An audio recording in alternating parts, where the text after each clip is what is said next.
ទងជាមួយសម្លេងវាមានឥទ្ធិពលដល់ម្លឹងយុវជនគួរឆ្លងកាត់ពីកូនក្មេងដូចគ្នាសូម្បីតែការគិតក៏ដាក់ឧបសគ្គខ្លួនឯងអត់ហ៊ាននិយាយអត់ហ៊ានបញ្ចេញពួកដែលពេលបញ្ចេញទៅខ្លាចគេសើចខ្លាចគេថាតែចុងក្រោយអ្នកដែលអត់រីកចម្រើនគឺខ្លួនយើងហើយជឿថាបុគ្គលគ្រប់រូបនៅពេលដែលស្វែងរក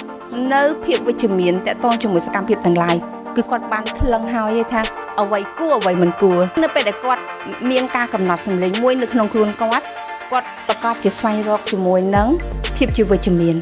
ហើយភាពវិជ្ជមានទាំងអស់នោះហើយគឺយើងត្រូវតែក្លាហានហ៊ានលើកនៅក្នុងការបញ្ចេញនៅអ្វីដែលយើងយល់ឃើញបើសិនជាយើងប្រកាសថាវាជាភាពវិជ្ជមាននៅក្នុងការជួយគឺជាចំណែកទាំងអស់គ្នាអត់មានផ្ដោតលើអ្នកណាជួយធំអ្នកណាជួយតូចគឺជួយទៅតាមលទ្ធភាពអញ្ចឹង Voice of Tomorrow គឺបង្កប់នៅក្នុងខ្លួនមនុស្សគ្រប់គ្នាហើយពួកយើងនឹងបញ្ចេញសកម្មភាពទាំងអស់នេះជាមួយគ្នានៅក្នុងការពំនាំទៅលើភាពដ៏ប្រសើរដើម្បីឲ្យក្តីស្រមៃអ្វីដែលពិតប្រាកដនឹងឈានចេញជាផ្លែជាផ្កាសម្រាប់សង្គមជាតិយើង